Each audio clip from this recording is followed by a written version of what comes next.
Hello, everyone. How is your self-efficacy? Meaning, is it high or is it low? Now, when we say self-efficacy, we're talking about the science of believing that you can achieve your goals. So let's say you want to pass an exam, get a degree, apply for a different job, end a relationship, start a business. If that's your goal, then you have to think about your self-efficacy. Do you actually believe you can? Because as Henry Ford said, if you believe you can or you believe you can't, you're right.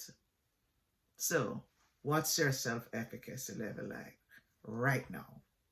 Now, if you think it's low and you think you need to raise it, in this video, I'm going to tell you the 4 ways that Albert Bandura said we can cultivate self-efficacy, because that's very important.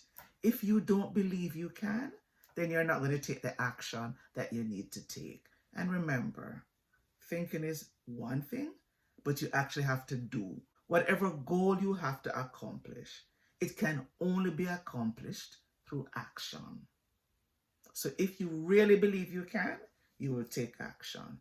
But if you are struggling and you want to raise your level of self-efficacy, let me tell you the 4 ways that Bandura says we can cultivate self-efficacy. Those 4 ways are: 1, through past experiences; 2, through vicarious learning; 3, from social persuasion; and 4, from our physiology.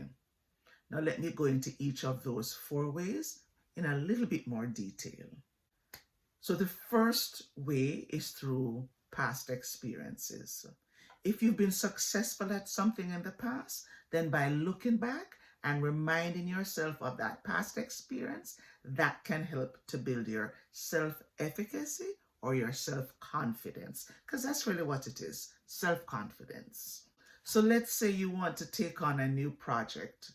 Even though you may have never done that actual thing before, you can look back at your previous successes and you can look at how well you did, and you can look back at what you did. And the more you look back and the more you remind yourself of what you've done in the past, the greater your chances will be of believing that you can do it again. So that's the first thing you want to do. Look back at your past experiences.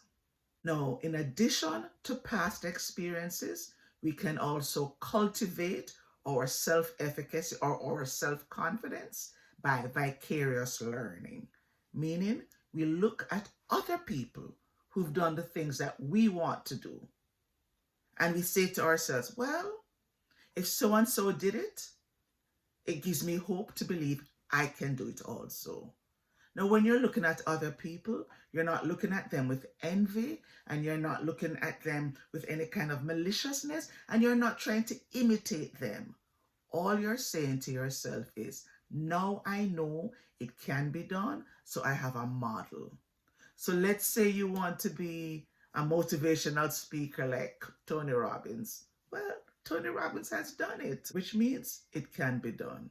Of course, the question is always, are you willing to do as much as Tony Robbins or whoever did? But at least you know it can be done. And that will build your self-confidence, because you will say, it can be done. It has been done already. I'll do it my way, but at least I know it can be done. So let's say you have a friend who worked a 40-hour week and did school full-time.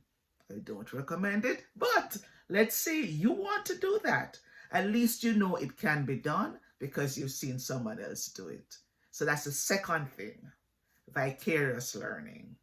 The next way that we can build our self-efficacy or our self-confidence is through verbal persuasion, which means what we hear. So if you get a coach and you have a coach and your coach says, you can do it, you can do it, you can do it, that helps. Let's say you don't have a coach, but you have a friend who constantly reminds you about how great you are. And that's a good reason to have good friends, right? Let's say that, you're feeling a little bit down one day, and for whatever reason, you're not remembering the success you had before.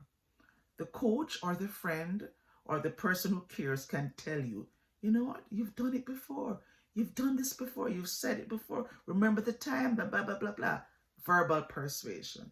And verbal persuasion also can mean you doing self-talk, where you talk to yourself and you say, oh, Tanya, you've done this before. Remember 5 years ago when you thought that you were at the end and you thought it was so impossible, but you pushed ahead, you did it. That's social or verbal persuasion. So that's the third way we can cultivate it.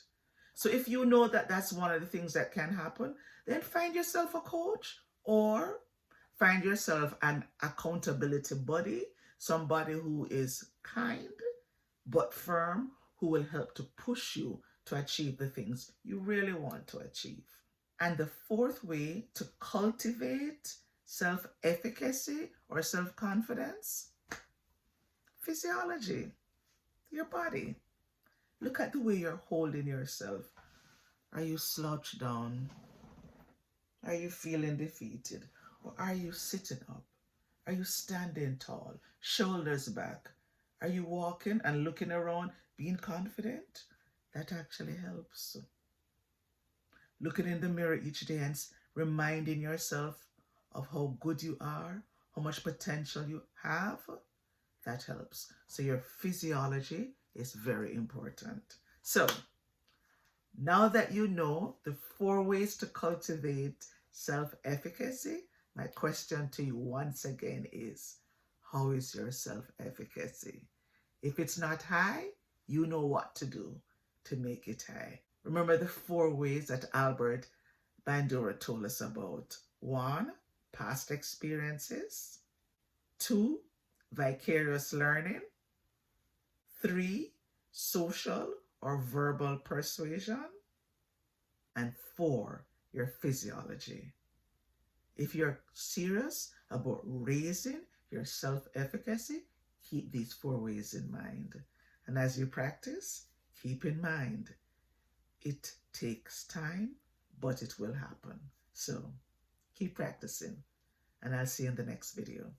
Bye for now. Talk to you soon.